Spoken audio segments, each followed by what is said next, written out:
Economic condition मेरी family की better नहीं थी, तो उसके बाद मैं वर्क भी किया था 7-8 महीना। और उसके बाद जब मेरा एयरफोर्स में भी फर्स्ट अटैम्प्ट में हो गया है, अभी फाइनल मेरिट बाकी है उसका, जीडी ग्रुप डिस्कशन सब कुछ क्लियर है, नेवी का भी क्लियर है और आर्मी का भी मेरा फर्स्ट अटैम्प्ट ही था।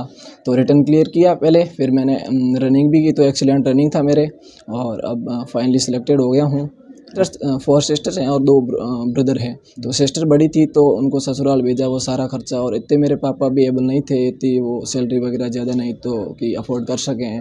तो 12th तो उस टाइम में फिर करना पड़ा थोड़ा मजबूरी में, और उसके बाद में तैयारी करके सेलेक्ट हुआ। 7-8 महीने मेरा बचपन से ही जब मैं 6th स्टैंड में था तो बस कि डिफेंस में जाना है, आर्म्ड फोर्सेस ज्वाइन करना है, यही एम था। लेकिन बट घर वाले और मेरे मैटरनल अंकल है they are also in Indian Air Force and they always motivated me for to join Indian Air Force, but in my opinion I am right now will join Indian army. संदेश है उन सभी message यही है उन सभी युवाओं को कि अगर हम लोग लाइफ में एक बार अनसक्सेस हो जाते हैं, वो अपना टैलेंट नहीं डिसाइड कर सकता है। वो अगर अपन नेक्स्ट टाइम बेटर करेंगे तो हो सकता है, कुछ नहीं है कि ऐसा कुछ भी नहीं है जो एक मनुष्य नहीं कर सकता। और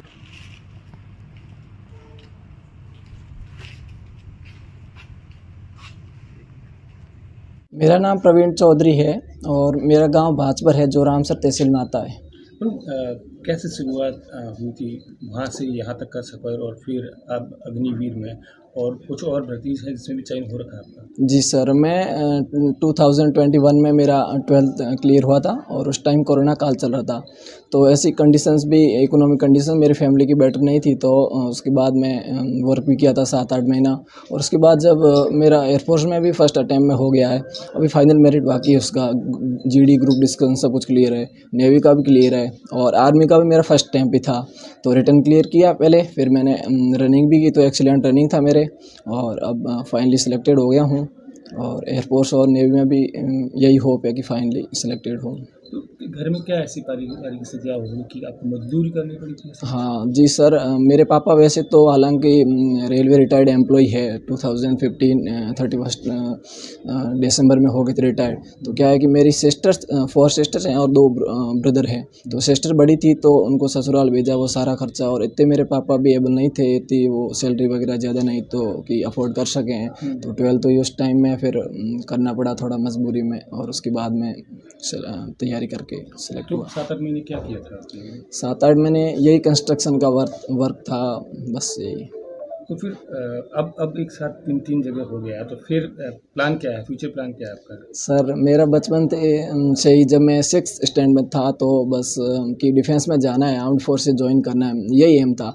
लेकिन बट घर वाले और मेरे मैटरनल अंकल है they are also in Indian Air Force and they always motivated me for to join Indian Air Force, but in my opinion I am right now will join Indian army.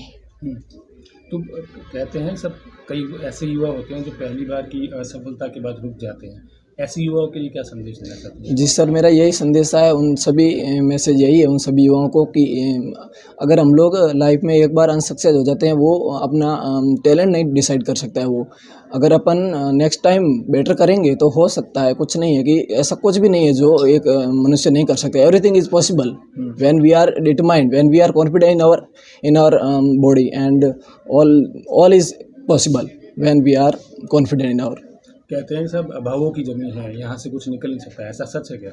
Ji sir, ऐसा कुछ नहीं है। मरुभूमि है, मरुभूमि के सारे ही बढ़िया योद्धा हैं, सब कुछ रिकॉर्ड है, इतिहास अगर हिस्ट्री उठाकर भी देखें तो सब कुछ, बाड़मेर का, जैसलमेर का, सब युवा बढ़िया हैं और अभी भी अगर तैयारी करें बढ़िया तो सब जगह सिलेक्शन पॉसिबल है। कहीं भी किसी भी सेना में, चाहे हो फिर टीचर हो, सब जगह से। अब तो बाड़मेर के इस बार रीट में भी सबसे ज़्यादा सिलेक्शन हुए, जयपुर के बाद सेकंड रहा है बाड़मेर। तो सब कुछ पॉसिबल है, अगर हम लोग हिम्मत ना हारें, डिटरमाइंड रहें तो everything is possible I think. तो लक्ष्य क्या है, मतलब क्या बनना है, क्या सर मेरा ऑलवेज यही लक्ष्य है। मैंने एनडीए का अटेम्प्ट भी दिया था, मैं ऑफिसर बनना चाहता हूँ बड़ा आर्मी में। और एनडीए का मैं जब ये दिया था तो वो 12th मैथ का पेपर आता है एनडीए का, एक 300 नंबर का, 900 का पेपर होता है, 600 का जीके जीएस का होता है। तो मैंने इंग्लिश में 200 में से 192 मार्क्स अचीव किए थे।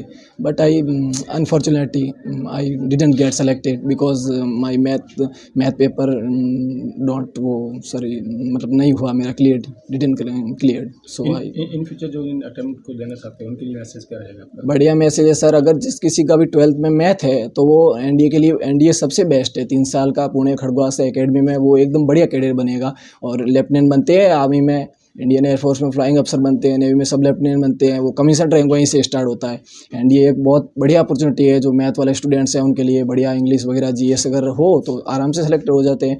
और अगर ऐसा बंदा जो आर्मी में और आर्म्ड फोर्सेज किसी में, नेवी एयरफोर्स में अगर वो बंदा बनना चाहता है अफसर और उसकी परवरिश करने से नहीं है, एनडीए नहीं दे पाया 12th के बाद, हालांकि एनडीए की 15.5 से 18.5 की एज जो दे सकता है, और वो बनना चाहता है तो फिर ग्रेजुएट होकर सीडीएस एंट्री आती है, कंबाइंड डिफेंस सर्विस, जो जिससे बन सकते हैं।